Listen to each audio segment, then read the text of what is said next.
أعوذ بالله من الشيطان الرجيم.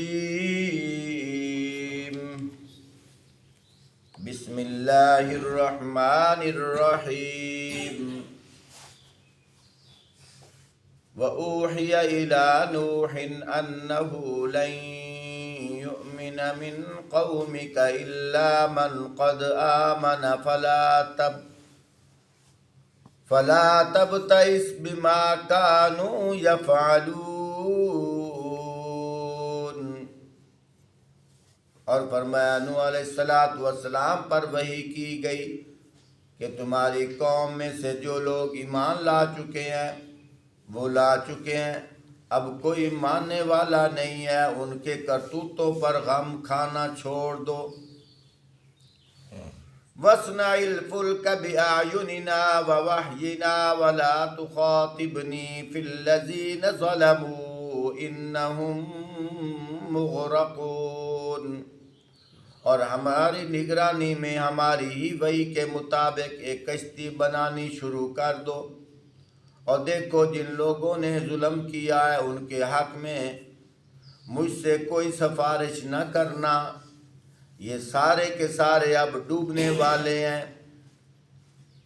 وَيَصْنَعُ الْفُلْكَ وَكُلَّمَا مَرَّ عَلَيْهِ مَلَأٌ مِّن قَوْمِهِ سَخِرُوا مِنْهُ قَالَ إِن تَسْخَرُوا مِنَّا فَإِنَّا نَسْخَرُ مِنكُمْ كَمَا تَسْخَرُونَ.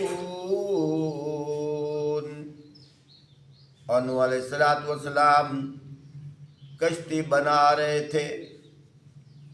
ان کی قوم کے سرداروں میں سے جو کوئی اس کے پاس سے گزرتا وہ ان کا مذاق اڑاتے. نوح علیہ السلام نے فرمایا اگر تم ہم پر ہنستے ہو تو ہم بھی تم پر ہنسیں گے. فَسَوْفَ تَعْلَمُونَ مَنْ يَأْتِيهِ عَذَابٌ يُخْزِيهِ وَيَحِلُّ عَلَيْهِ عَذَابٌ مُقِيمٌ. ان قریب تمہیں خود معلوم ہو جائے گا کہ جس پر وہ عذاب آتا ہے جو اسے رسوا کر دے گا، کس پر وہ بلا ٹوٹ وہ مصیبت ٹوٹ پڑتی ہے جو ٹالے نہیں ٹلے گی. حَتَّى إِذَا جَاءَ أَمْرُنَا وَفَارَتِ النُّورُ قُلْ نَحْمِلُ فِيهَا مِنْ كُلٍّ زَوْجَيْنِ اثْنَيْنِ وَأَهْلَكَ إِلَّا مَنْ سَبَقَ عَلَيْهِ الْقَوْلُ وَمَا آمَنَ مَعَهُ إِلَّا قَلِيلٌ. یہاں تک کہ جب ہمارا حکم آ گیا اور وہ تنور ابل پڑے تو ہم نے کہا ہر قسم کے جانوروں کا ایک ایک جوڑا کشتی میں رکھ لو، اپنے گھر والوں کو بھی سوائے ان لوگوں کے جن کی نشاندہی پہلے کی جا چکی ہے ان میں سے سوار کراؤ، اور ان لوگوں کو بھی بٹھا لو جو ایمان لائے ہیں. اور تھوڑے ہی لوگ تھے جو نوح علیہ السلام کے ساتھ ایمان لائے تھے. وَقَالَ ارْكَبُوا فِيهَا بِسْمِ اللَّهِ مَجْرَاهَا وَمُرْسَاهَا إِنَّ رَبِّي لَغَفُورٌ رَحِيمٌ. نوح علیہ السلام نے فرمایا سوار ہو جاؤ اس کشتی میں اللہ کے نام کی مدد کے ساتھ، اس کا چلنا بھی اور اس کا ٹھہرنا بھی میرا رب بڑا غفور الرحیم ہے. وَهِيَ تَجْرِي بِهِمْ فِي مَوْجٍ كَالْجِبَالِ وَنَادَى نُوحٌ ابْنَهُ وَكَانَ فِي مَعْزِلٍ يَا بُنَيَّ ارْكَبْ مَعَنَا وَلَا تَكُنْ مَعَ الْكَافِرِينَ. فرمایا کہ اور کشتی ان لوگوں کو لے چلی، اور فرمایا ایک موج پہاڑ کی طرف اٹھ رہی تھی. نوح علیہ السلام کا بیٹا دور فاصلے پہ تھا، نوح علیہ السلام نے پکار کا کہا بیٹا ہمارے ساتھ سوار ہو جا، کافروں کے ساتھ نہ رہے۔ قال سآوی إلى جبل يعصمني من الماء قال لا عاصم اليوم من أمر الله إلا من رحم وحال بينهما الموج فكان من المغرقين۔ اور وہ کشتی ان لوگوں کے لیے چلی جا رہی تھی، ایک ایک موج پہاڑ کی طرف اٹھ رہی تھی۔ نوح علیہ السلام نے کہا بیٹا دور فاصلے پر تھا تو نوح علیہ السلام نے کہا کہ بیٹا ہمارے ساتھ سوار ہو جا، کافروں کے ساتھ نہ رہے۔ اس نے پلٹ کر جواب دیا میں ابھی ایک پہاڑ پر چڑھ جاؤں گا جو مجھے پانی سے بچا لے گا۔ نوح علیہ السلام نے کہا آج کوئی چیز اللہ کے حکم سے بچانے والی نہیں ہے سوائے اس کے کہ اللہ ہی کسی پر رحم فرما دے۔ اتنے میں ایک موج دونوں کے درمیان حائل ہو گئی اور وہ بھی ڈوبنے والوں میں سے شامل ہو گیا۔ وقیل یا ارض ابلعی ماءک ویا سماء اقلعی وغیض الماء وقضی الامر واستوت علی الجودی وقیل بعدا للقوم الظالمین۔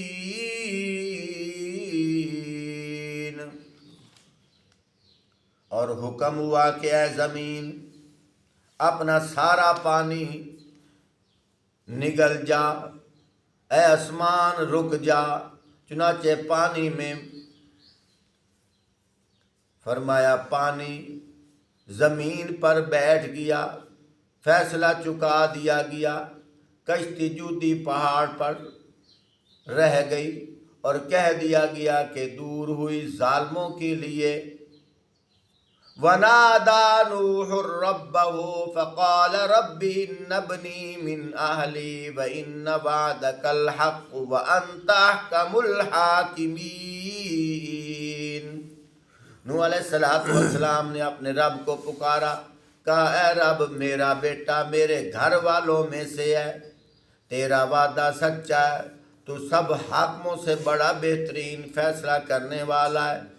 جواب میں ارشاد ہوا اے نوح وہ تیرے گھر والوں میں سے نہیں ہے، بے شک اس کا عمل نیک نہیں، لہذا تو اس بات کی مجھ سے درخواست نہ کرنا جس کی حقیقت تو نہیں جانتا۔ میں تجھے نصیحت کرتا ہوں کہ اپنے آپ کو جاہلوں میں سے شامل نہ کر لینا۔ اللہ اکبر۔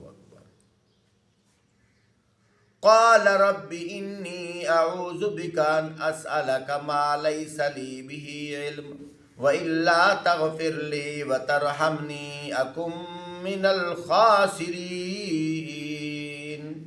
نوح علیہ السلام نے فوراً عرض کی اے میرے رب میں تیری پناہ مانگتا ہوں اس سے کہ وہ چیز تجھ سے مانگوں جس کا مجھے علم نہیں، اگر تو نے مجھے معاف نہ کیا تو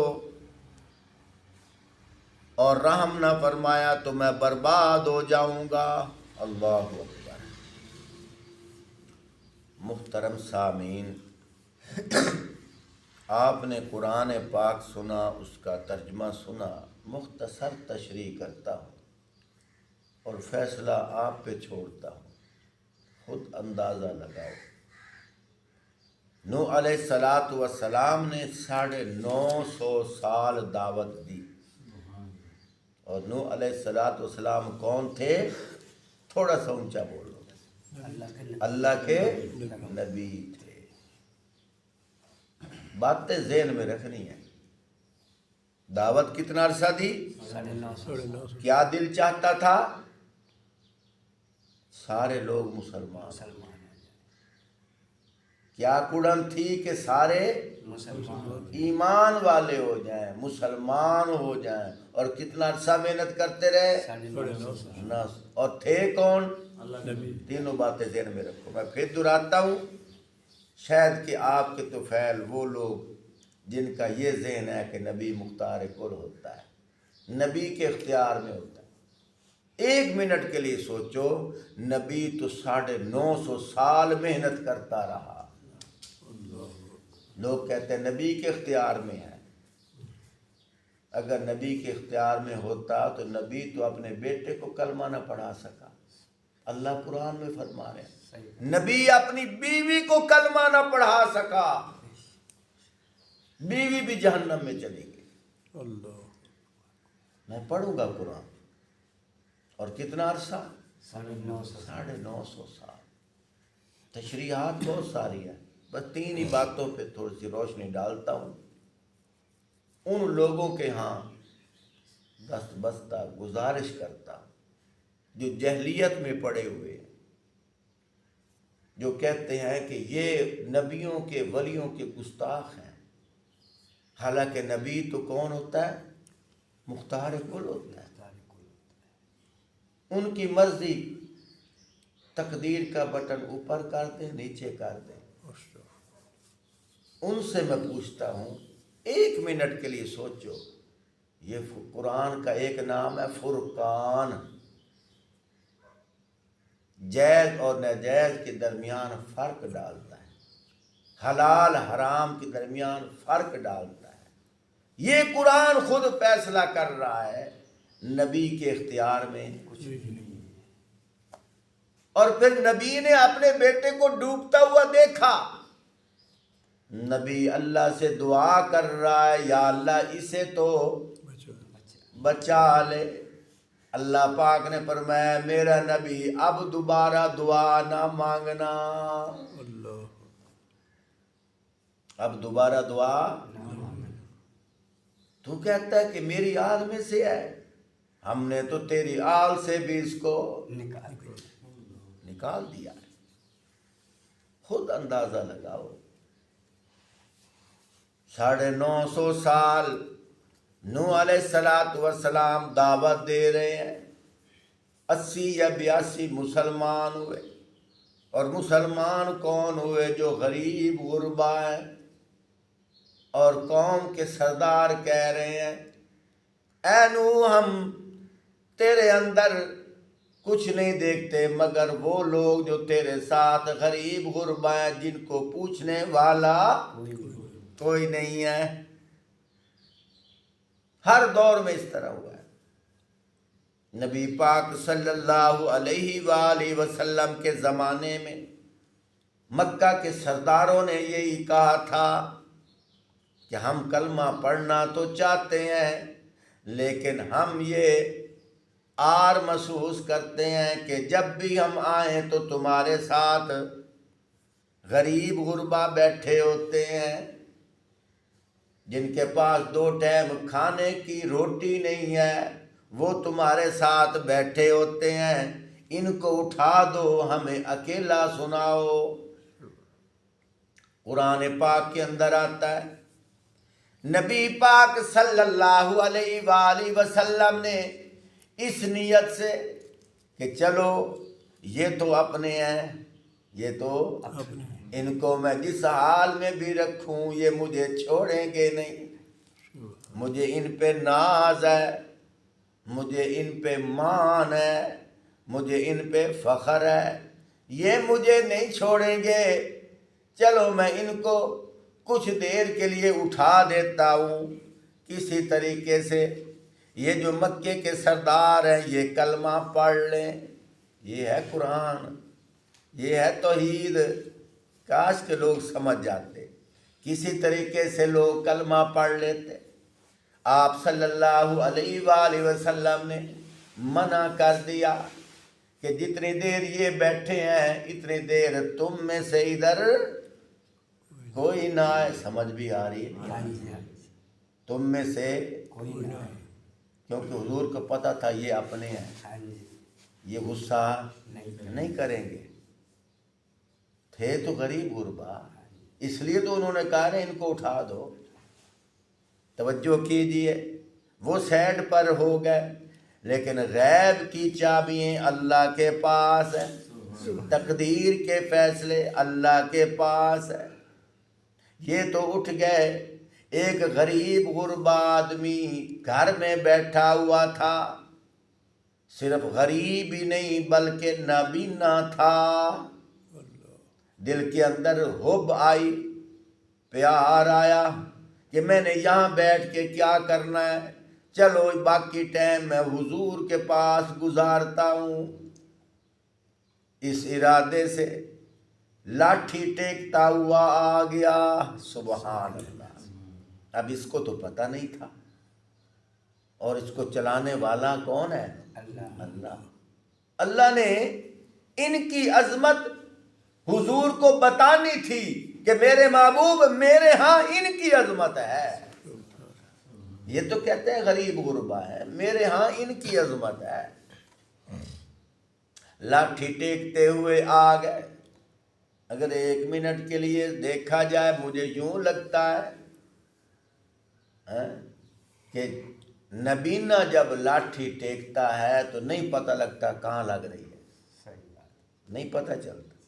یہ بھی ہو سکتا ہے کیونکہ وہ نبینا غالباً ان کا نام تھا عبداللہ ابن عتیق، عبداللہ ابن ام مکتوم. 2 صحابہ ہیں، اور بھی ہیں، چلو یہی لے لو. نبینا صحابی تھے، صحابی رسول ہیں. لاٹھی ٹیکتے ٹیکتے اسی جگہ آ پہنچے جس جگہ وہ بیٹھے تھے. یہ بھی ہو سکتا ہے کہ وہ لاٹھی کسی کے گوڈے پہ لگی ہو. ہاں جی. تو بہرحال بات کرنے کا مقصد یہ ہے، آپ صلی اللہ علیہ وآلہ وسلم کو اس کا آنا ناگوار لگا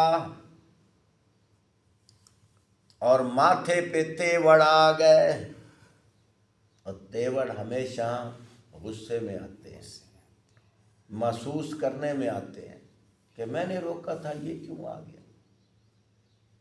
اب اللہ نے قدر بتانی تھی. اللہ نے وہی نقشہ قرآن میں بیان کیا.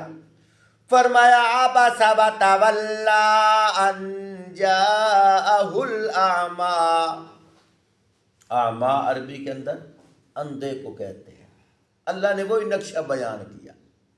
ان جاءہ الاعمی وما يدريك لعله يزكى او يذكر فتنفعه الذكرى. فرمایا تر شروع ہوئے اور بے رخی کی اس بات پر کہ ایک اندھا ان کے پاس آ گیا. فرمایا میرے محبوب تمہیں کیا خبر، شاید کہ وہ سدھر جائے. یہ جو نبینا آیا ہے یہ پاکیزگی حاصل کرنے کے لیے آیا تھا میرے محبوب. ان کی تعریف ہو رہی ہے، اس نبینے کی تعریف ہو رہی ہے. فرمایا وما یدریک لعلہ یزکیٰ. فرمایا تمہیں کیا خبر شاید کہ وہ سدھر جائے یا نصیحت پر دھیان دے، اور نصیحت کرنا اس کے لیے نفع ہو جائے، اس کے لیے نفع ہو جائے. تو اللہ پاک نے اس نبینے کی تعریف کی. پھر اللہ پاک نے کیا فرمایا؟ فرمایا لا تدرکہ الابصار. ہاں اللہ پاک نے فرمایا لا تعد عیناک عنہم. فرمایا میرے محبوب میں اللہ کا فیصلہ ہے کہ آپ اپنی نظریں ان غریب غربا پہ ٹکائے رکھیں. آپ ان کو دیکھا کریں چاہے غریب غربا ہیں. یہ تو میری تقسیم ہے نا. ایک آیت اور سنا دیتا ہوں. حضور کیا چاہتے تھے؟ یہ جو میرے رشتہ دار ہیں یہ کیا کر لیں؟ کلمہ پڑھ لیں. اس لیے اٹھایا نا ان کو، اور دل میں چاہت تھی کہ یہ لوگ کلمہ پڑھ لیں. توجہ، ابھی میں قرآن پڑھنے لگا ہوں. حضور چاہتے تھے یہ کلمہ پڑھ لیں. تو چاہت پسند کو ہوتی ہے، چاہت ایسے ہی نا. اب اللہ کا قرآن سنو. اللہ پاک فرما رہے ہیں انک لا تہدی من احببت ولکن اللہ یہدی من یشاء. اب اللہ کا قرآن کیا کہہ رہا ہے؟ فرمایا بے شک اللہ اسے ہدایت نہیں دے گا جسے آپ پسند کرو گے. آپ تو پسند کر کے بیٹھے ہو نا کہ یہ کیا کر جائیں، مسلمان ہو جائیں، لیکن اللہ نے کیا کہا، اِنَّكَ لَا تَهْدِي مَنْ أَحْبَبْتَ، فرمایا میرے محبوب بے شک اللہ اسے ہدایت نہیں دے گا جسے آپ چاہو گے، وَلَٰكِنَّ اللَّهَ يَهْدِي مَن يَشَاءُ، سبحان اللہ. اللہ ہدایت اسے دے گا جسے اللہ چاہے گا۔ یہ لوگ بغیر ہدایت کے چلے گئے، کیونکہ اس لیے کہ ہدایت کے خزانے اللہ کے پاس ہیں۔ مختصر بات کرتا ہوں، ادھر دیکھو، ادھر بھی یہی حالت ہے کہ نبی نے اپنے بیٹے سے کہا، میرا بیٹا آ جا ہمارے ساتھ، کشتی میں سوار ہو جا۔ آگے سے بیٹا کیا کہہ رہے، ابو میں نے کشتی پہ کیا سوار ہونا ہے، وہ مجھے پہاڑ نظر آ رہا ہے، میں اس سے پناہ لے لوں گا، یعنی پھر بھی غیر اللہ کی طرف توجہ ہے، میں اس سے پناہ لے لوں گا، وہاں پانی نہیں آئے گا۔ اس نے عقل سے کام لیا۔ نوح علیہ السلام نے فرمایا، آج کے دن کوئی بچ نہیں سکتا، کوئی بچ نہیں سکتا۔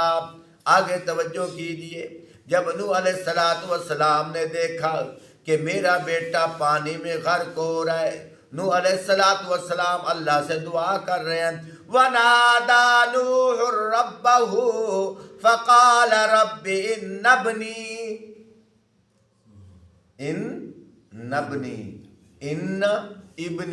ابن میں نا بیٹا۔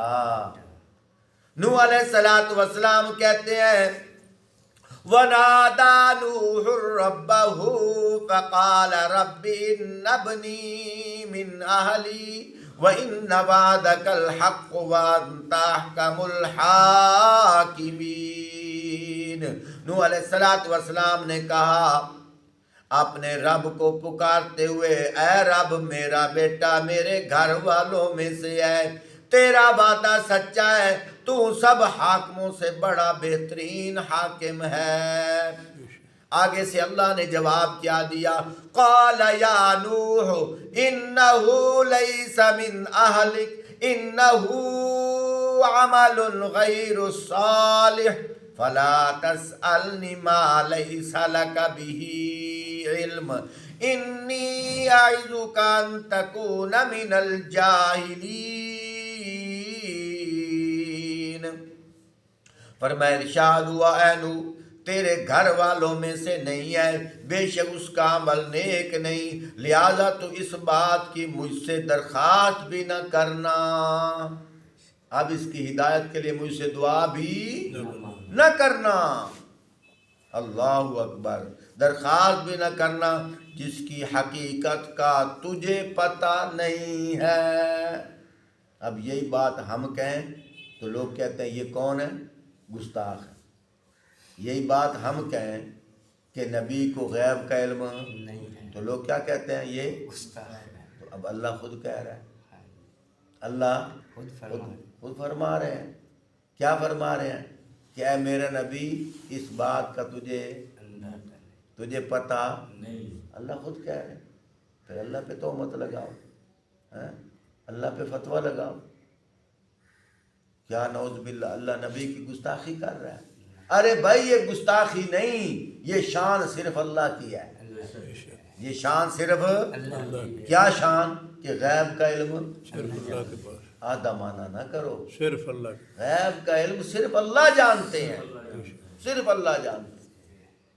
میں ان باگڑ بلوں پہ حیران ہوں، باگڑ بلوں پہ جو منبر رسول پہ بیٹھ کر بجائے اس کے کہ لوگوں کو سیدھا راستہ دکھائیں، الٹا دلیل دکھاتے ہیں جھوٹ موٹ کے کہ دیکھو نبی غیب کا علم جانتا ہے، اور بیچاری سیدھی سادھی قوم وہ اسی بات پر نوٹ برسا رہی ہے۔ ایسوں کو تو گریبان سے پکڑ کے اتارنا چاہیے کہ تو قرآن کا الٹ بول رہا ہے، یہ دیکھو اللہ کا قرآن کیا کہہ رہا ہے۔ اللہ اکبر۔ اللہ پاک خود فرما رہے ہیں، فرمایا میرے نوح فلا تسألنی ما لیس لک بہ علم، ما لیس لک بہ علم، جس چیز کا تجھے علم نہیں ہے۔ اللہ کہہ رہا ہے، اللہ کا قرآن ہے، جس چیز کا تجھے علم نہیں ہے۔ انی اعظک ان تکون من الجاہلین۔ اللہ اکبر۔ آگے اللہ پاک کیا فرما رہے ہیں، جس کی حقیقت کا تجھے پتہ نہیں ہے، میں تجھے نصیحت کرتا ہوں کہ اپنے آپ کو جہلوں میں سے شامل نہ کرنا، یعنی اب اگر تو مجھ سے دعا کرے گا میں نبوت بھی لے لوں گا، میں نبوت بھی لے لوں گا۔ بس ایک چھوٹی سی بات سناتا ہوں، میں نے ابھی کہا ہے نا کہ نوح علیہ السلام کی بیوی نے بھی کلمہ نہیں پڑھا، سارے بولو کلمہ نہیں پڑھا۔ اب قرآن بھی پڑھنا چاہیے نا۔ اللہ پاک قرآن پاک کے اندر فرماتے ہیں 28واں پارہ سورۃ التحریم آیت نمبر 9، ضرب اللہ مثلا للذین کفروا امرأۃ نوح وامرأۃ لوط۔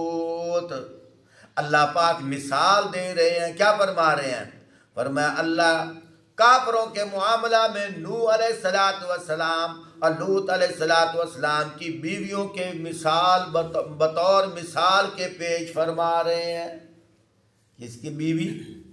نوح علیہ السلام کی اور لوط علیہ السلام کی، ان کی بیویوں کی مثال بیان فرما رہے ہیں۔ کون؟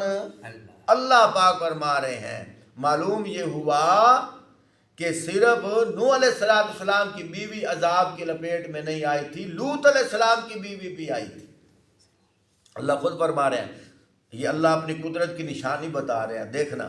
ضرب اللہ مثلا للذین کفروا امرأۃ نوح وامرأۃ لوط کانتا تحت عبدین من عبادنا صالحین فخانتاہما فلم یغنیا عنہما من اللہ شیئا وقیل ادخلا النار مع الداخلین۔ اللہ کافروں کے معاملہ میں نوح علیہ السلام اور لوط علیہ السلام کی بیویوں کو بطور مثال پیش فرماتے ہیں۔ وہ ہمارے دو صالح بندوں کی بیویاں تھیں، مگر انہوں نے اپنے شوہروں سے خیانت کی اور وہ اللہ کے مقابلہ میں ان کے کچھ بھی کام نہ آ سکے۔ دونوں سے کہہ دیا گیا، کیا کہا؟ کیا کہ جاؤ آگ میں جانے والوں کے ساتھ تم بھی چلی جاؤ، جہنم میں جو جا رہے ہیں ان کے ساتھ چاہے تم نبی کی بیوی ہو، لیکن اختیار نبیوں کے پاس، اختیار اللہ کے پاس ہے۔ اب دوسری طرف آ جاؤ، دیکھو نا اللہ کی قدرت، نبی کی بیوی ہے کدھر جا رہی ہے؟ آگے اللہ دوسری مثال دے رہے ہیں، فرعون کی بیوی ہے جنت میں جا رہی ہے، سبحان فرعون کی بیوی ہے جنت میں جا رہی ہے۔ اللہ کی قدرت دیکھو، یہ دیکھو اللہ خود فرما رہے ہیں۔ اب دوسری مثال، وَضَرَبَ اللَّهُ مَثَلًا لِلَّذِينَ آمَنُوا امرأۃ فرعون۔ سبحان ادھر امرأۃ نوح، ادھر امرأۃ نوح کی بیوی اور ادھر امرأۃ فرعون کی بیوی۔ پہلے اللہ نے نوح علیہ السلام کی بیوی اور لوط علیہ السلام کی بیوی کی مثال دی ہے کہ وہ کدھر جا رہی ہے؟ جہنم میں۔ اب اللہ پاک فرعون کی بیوی کی مثال دے رہے ہیں، وَضَرَبَ اللَّهُ مَثَلًا لِلَّذِينَ آمَنُوا امرأۃ فرعون۔ سبحان اللہ، اذ قالت رب ابن لی عندک بیتا فی الجنت ونجنی من فرعون وعملہ ونجنی من القوم الظالمین۔ فرمایا اہل ایمان کے معاملہ میں اللہ فرعون کی بیوی کی مثال پیش فرماتے ہیں، جبکہ اس نے دعا کی، اے میرے رب میرے لیے اپنے ہاں جنت میں ایک گھر بنا دے، مجھے فرعون اور اس کے عمل سے بچا لے، ظالم قوم سے مجھ کو نجات دلا دے۔ اللہ اکبر، سبحان اللہ۔ خود اندازہ لگاؤ، اللہ ہدایت دینے پہ آئیں، فرعون کافر ہے، خدائی دعویٰ کر رہا ہے، اس کی بیوی کو ہدایت عطا کر دی۔ اگر ہدایت اللہ نہ دیں، نبی کی بیوی ہے، اللہ نے ہدایت تو ہدایت کے قبضے، ہدایت کے خزانے، ہدایت کا اختیار کس کے پاس ہے؟ صرف اللہ کے پاس، ادھا مانا نہ کیتا کرو، ہدایت کا اختیار کس کے پاس ہے؟ صرف اللہ کے صرف اللہ کے پاس ہے۔ اللہ